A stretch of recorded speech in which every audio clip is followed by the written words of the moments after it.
Awesome. So we are back with our final session for the day. We have an amazing gentleman here with us right now. His name is Ewane. He will be sharing some insights with us. Really excited to have you, and I'll let you take it from here.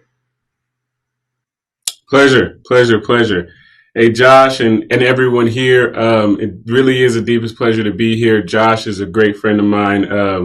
Really serendipitous how we met each other and everything came back around. So right now it seems like the perfect time for us to really be linking up and impact the world and the community in the way we're all wanting to, and everyone here. So everyone here has been super inspirational. I've been here the whole time, so I really appreciate everyone for what they're doing. So what we're going to talk about specifically is around health, governance a little bit, like the man previous to me, but mostly health in relation to community and justice. So to start with, my background has been mostly in health, around whether it be sports, health, and the mixture of that with technology. So whenever I was a teenager, I grew a healthcare business, a very traditional business, to over $1 million, and then from there, started seeing some of the issues that occur with government and governance and the healthcare system and why it moves so slowly. During that time period, I kind of started looking at community economics and ways and strategies for people to come together, and started throwing big concerts and community service events with thousands of kids and giving away backpacks and things of this nature. So all of those started getting my mind turning on, the question of what does a healthy society actually look like. So those experiences out of nowhere kind of quickly led me to California. Within a month, I was in California to be mentored by Tim Draper in Silicon Valley area. The next thing for me was to kind of figure out how to merge technology with the health and the entertainment and community building sectors that I had involved myself in. So when in relation to justice, I think the important thing is to just go to the definition. Definition I found here for justice on Google is the constant and firm will to give human persons their due. It empowers all human persons to respect the rights that are inherent in every human person and stipulated by society. It removes obstacles to peace. So that definition is very important in regards to health specifically, and then in regards to social justice, there's also a definition here: justice in terms of the distribution of wealth, opportunities, and privileges within a society. So picture me kind of showing up in Silicon Valley, and I've had this history of health, sports, and entertainment and such, but looking to or being guided to move into technology. The first thing I noticed, especially that people that looked like me and others that were deeply involved in technology, is that people didn't seem to have a great focus on their own health. Now, one of the things William said earlier, I know he said he also just moved to that area. I'm in LA now, but I was there. Is that education is one of those things that can't be taken away from us. Well, health is also one of those things that can't be taken away from us. So I look at health through that lens, through the lens of it being an asset, and something that's not able to be taken away from myself personally or on a community level, no matter what is happening socially outside of myself.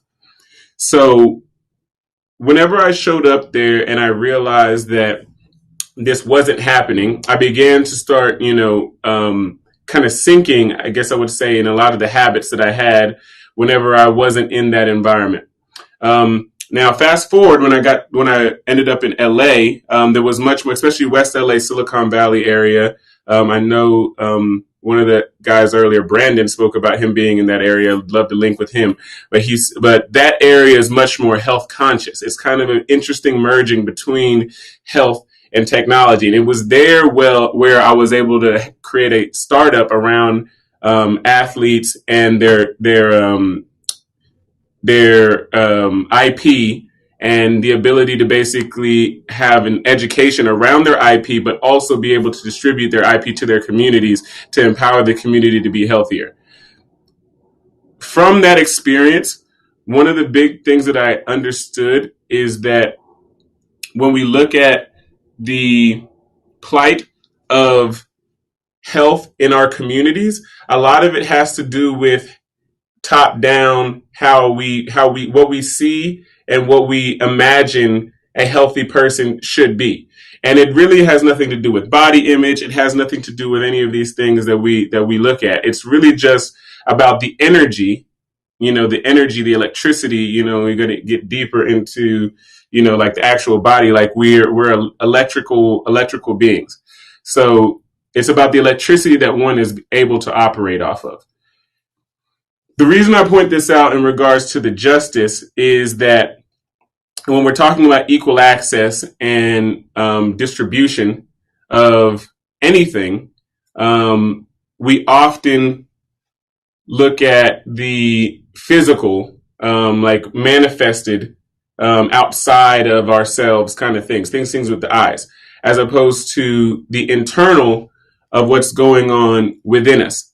And so, now I'm kind of in a place where I'm looking into different technologies that we can use as far as sensors within the body to help with that in the community. But what I want to speak specifically in regards to AI and data and how it regards to health and justice real quick with a story that I experienced last year. So I was in Silicon Valley. I was the president of the Singularity University chapter in LA, and we had a leadership summit in the Valley. Went up there. They had a computer vision kind of biometric device in their showroom to kind of just show people where technologies are going in regards to health. So everyone's going, one at a time. Everyone's like, boom, boom. It's giving them like some basic readouts about their health. Go, go, go. That's kind of how I'm watching it. Then I walk up. It's like this little, I keep calling her German. I don't know if she was actually German, but a little white lady. And I step up to the plate and I stand there like everybody else did. And I'm kind of just waiting. And she's kind of like looking at the screen, like with a very like nervous look. And I'm like, I'm not really sure what's going on, but as most everyone could probably tell, what happens next is that she begins to explain to me as to why the system is malfunctioning or whatever the case may be, which is obviously an issue of AI bias and the data that they didn't have on people like myself. So that led me on a mission to kind of begin discussing with people like me what ways that we could use to get valuable health data, and be able to transmit that through networks like Antoinette was talking about to our people in our communities, so that we actually empower people, to take control of their own health. We empower people to create businesses and to create music and everything else that we're so knowledgeable around already around health. So like making health cool, essentially. I think that, what's important about that is that it's long-term focused, right? It doesn't change in the short term. Once we start shifting the trajectory of the health of our communities, it's not something that can be taken away from. And on a larger scale, what we're really looking at is the ability to outlast a lot of the the generations that have had unequal and inequitable thinking, just by being healthy. Because being healthy is a very holistic. I look at it in a very holistic way, where it incorporates the mental health, the spiritual health, the emotional health, and physical health all together. And so at that point, we're less worried about things happening outside of us as well, because there's kind of a zen that each person has. Now, I know that a lot of people get this through creation of, music or through other things.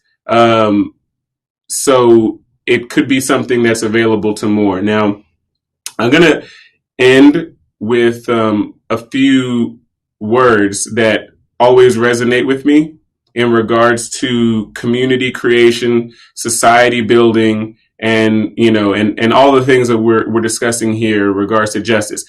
There's no limitation to any of those things. There's only the limits of our own imaginations and our own ideas. So, what could create barriers, like the brother that spoke before me was talking about police and fear and things of this nature? What else creates barriers in the mind? And that leads into a quote that a mentor of mine always says, which is that a person with good health has 1,000 dreams, and a person without good health has but one, which is to be, alive and have the energy to move on to the next day. So that is why I personally look at the health of our community in in a very holistic way, as being one of the foundations of this shift that's happening, both educational wise, government wise, socially, and all these other things. And with that, I'll wrap it up. Thank you, Josh, again for the opportunity to speak on this, and also thank you for your participation in this this discussion about how to create healthier communities, healthier education, healthier content in general. No, of course. No, we appreciate having you. And with that, that is our final workshop today. We come to a decision to allow for everyone to be able to submit content for our hackathon judging for next week, actually, because we want to use the content here that we created today and show that to the public, but also we want to push forward the narrative that hacking for justice means that we're doing something actively, and that means we're doing a tactical skill. And creating content is a tactical skill that we all should know and learn about. If you don't know how to create content, this is a great way to learn.